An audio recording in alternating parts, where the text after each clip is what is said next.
স্বৈরাচারী হাসিনা সরকারের পতন হওয়ার গত হয়েছে ৩ মাস। এর মধ্যে পদ্মার জল গড়িয়েছে মেঘনায়। জুলাই বিপ্লবের নেতৃত্ব দানকারীদের দিকে অনেকেই আঙুল তুলছেন, তবে আঙুল তোলা এদের বেশিরভাগই স্বৈরাচারের দোসরতা বলাই বাহুল্য। চারদিকে রাজনৈতিক দলের দল গোছানোর ব্যস্ততা, কেউ কেউ আবার দখলদারের ভূমিকায় নিজেদের অবতীর্ণ করতে ব্যস্ত। ঠিক এমন পরিস্থিতিতে চমকে যাবার মতো তথ্য দিলেন বৈষম্য বিরোধী আন্দোলনের অন্যতম সমন্বয়ক রিফাত রশিদ। গোটা আন্দোলন দিয়ে শুরু হলেও শিক্ষার্থীদের এই আন্দোলন পরিণত হয় সরকার পতনের আন্দোলনে। অবশেষে ছাত্র জনতার অভ্যুত্থানে পতন হয় স্বৈরাচারী হাসিনা সরকারের। কিন্তু এই আন্দোলন চলাকালীন সময় নাৎসি বাহিনীর মতো নৃশংসতা দেখায় পতিত সরকার। নির্বিচারে গুলি করে হত্যা করে ১৫০০-এর বেশি ছাত্র জনতাকে। এমনকি এই আন্দোলনের নেতৃত্ব দেওয়া ছাত্রনেতাদের তুলে নিয়ে করা হয় অকথ্য নির্যাতন। শুধু তাই নয়, এই আন্দোলন ব্যর্থ হলে তাদের মেরে ফেলার পরিকল্পনা নিয়েছিল পতিত স্বৈরাচারী সরকার, এমন শঙ্কায় ছিলেন তারা। সে কারণে আন্দোলন গতিপথ কি হবে তা নিয়ে তারা পরিকল্পনা সাজান।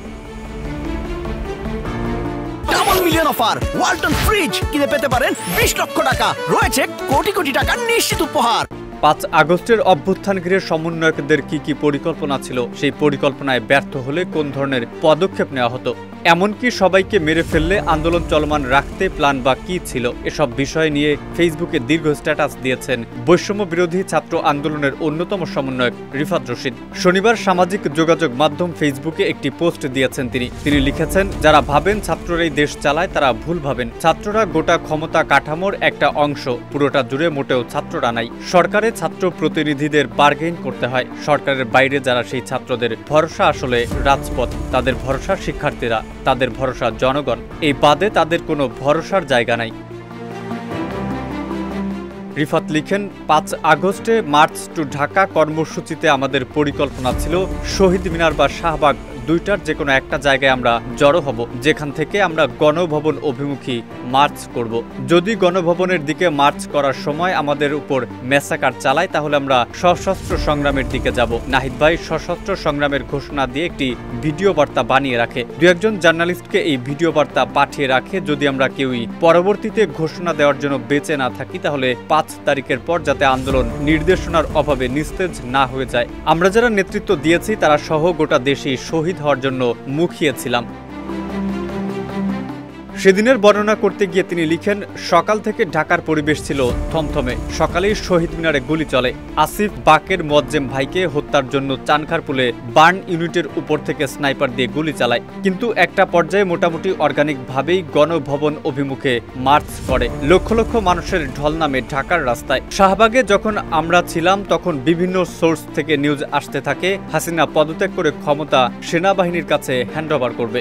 আসিফ ভাই শাহবাগ থেকে ভিডিও বার্তা দেয় যে সেনা শাসন এদেশের জনগণ মানবে না। আমিও ভিডিও বার্তা দিই এই টপিকে, পোস্ট করি যে দেশের ভবিষ্যৎ ক্যান্টনমেন্ট থেকে নয়, নির্ধারিত হবে অভ্যুত্থানের মঞ্চ শাহবাগ থেকে। সারা দেশের মানুষ আমাদের সর্বাত্মক সমর্থন জানায়, ফলে সেনা শাসনের সম্ভাবনা সেখানেই নস্যাৎ হয়ে যায়। হাসিনা পালিয়েছে কিনা সেটা অজানা ছিল উল্লেখ করে রিফাত লিখেন, এরপর শাহবাগ থেকে গণভবন অভিমুখে লং মার্চ শুরু হয়। তখন আমরা জানতাম না যে হাসিনা আদৌ পালিয়েছে কিনা। লং মার্চ যখন মোটামুটি ফার্মগেটের কাছে তখন আমরা জানতে পারি হাসিনা দেশ ছেড়ে পালিয়েছে। তখন গণভবন অভিমুখে লং মার্চ বিজয় মিছিলে রূপ নেয়। এতক্ষণ জানা ঘটনাগুলো আওড়ালাম, কারণ পুরো ঘটনা প্রবাহ যারা জানে না তাদের বোঝা সহজ হবে। আমরা মার্চ শেষে দ্রুত শাহবাগে আসার প্ল্যান করি। শাহবাগ থেকে আমরা ক্যাম্পাস খুলে দিয়ে শিক্ষার্থীদের সাথে আলোচনা করে বিপ্লব পরবর্তী বাংলাদেশ কিভাবে পরিচালিত হবে সেটা নির্ধারণ করব। কিন্তু হিসেব এতটাও সহজ ছিল না। এদিকে শেখ হাসিনা পালিয়ে যাওয়ার পরবর্তী ঘটনার বর্ণনা করতে গিয়ে তিনি লিখেন, দুপুর থেকেই আসিফ নজরুল স্যার, নাহিদ ভাই, আসিফ ভাই ও মাহফুজ ভাইকে খুঁজছিলেন বঙ্গভবনে আমাদের নিয়ে যাওয়ার জন্য। কিন্তু আমরা যারা দীর্ঘদিন ক্যাম্পাসে অ্যাক্টিভিজম করেছি তাদের মাঝে প্রাথমিক বোঝাপড়া থাকার জন্য আমরা সকলেই জানতাম আমরা বঙ্গভবনে যাব না। আমাদের ডিসিশন শাহবাগের জনতার মঞ্চ থেকেই হবে। নাহিদ, আসিফ, মাহফুজ ভাইরা এই সিদ্ধান্তে একমত ছিলেন। কিন্তু ওই মুহূর্তে সবাই একসাথে বসে একক সিদ্ধান্ত নিতে পারবো এই সুযোগ আমরা পাইনি। আসিফ নজরুল স্যার, নাহিদ, আসিফ, মাহফুজ ভাইকে রাজি করাতে না পেরে হাসনাত ভাইকে অ্যাপ্রোচ করেন। আপনারা যারা আমাদের লং মার্চের ভিডিও দেখেছেন তারা জানেন নাহিদ, আসিফ ভাই এক রিকশায় ছিলেন, সার্জিস, হাসনাত ভাই অন্য আরেকটা রিকশায় ছিলেন। ফলে নাহিদ, আসিফ, মাহফুজ ভাইরা বঙ্গভবনে যাবেন না এই সিদ্ধান্তটা হাসনাত ভাইয়ের জানতেন না। হাসিনা পরবর্তী এমন সময় কে হবেন পরবর্তী সরকার প্রধান বা কারাই দেশ চালাবেন, এই ব্যাপারে তিনি লিখেন, আসিফ নজরুল স্যার হাসনাত ভাইকে অ্যাপ্রোচ করলে হাসনাত ভাই স্যারের সাথে গাড়িতে উঠে বঙ্গভবনে যাওয়ার জন্য রওনা দেন এই ভেবে যে আমরা সবাই বঙ্গভবনে যাচ্ছি। অথচ বাস্তবতা হলো সেখানে অলরেডি ক্ষমতার ভাগ নেওয়ার জন্য দেশের সকল রাজনৈতিক দলের প্রতিনিধিরা বসে আছেন। জাস্ট ছাত্র সমন্বয়কদের মাঝে একটা গ্রুপকে সেখানে নিয়ে গেলে তাদের মাধ্যমে ম্যান্ডেট নিতে পারলেই ক্ষমতা সেখানে ভাগাভাগি হয়ে যেত।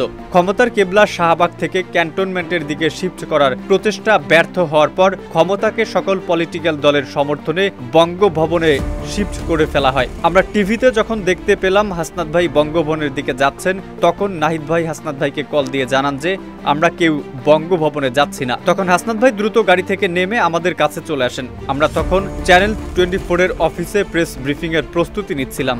আমরা সেখান থেকেই ঘোষণা দেই যে বাংলাদেশের শিক্ষার্থীদের নেতৃত্বে গণঅভ্যুত্থান হয়েছে, শিক্ষার্থীরাই এদেশের পরবর্তী ক্ষমতা কাঠামো নির্ধারণ করবে। এর ফলে একটা বার্গেনিং পয়েন্ট তৈরি হয়। এই বার্গেনিং পয়েন্টের জোর এবং সারা দেশ আমাদের পাশে থাকায় পরবর্তী ক্ষমতা কাঠামো থেকে আমাদের পুরোপুরি বাদ দেওয়া যায় নাই। Mehedi Hasan, desk report, Ittefaq.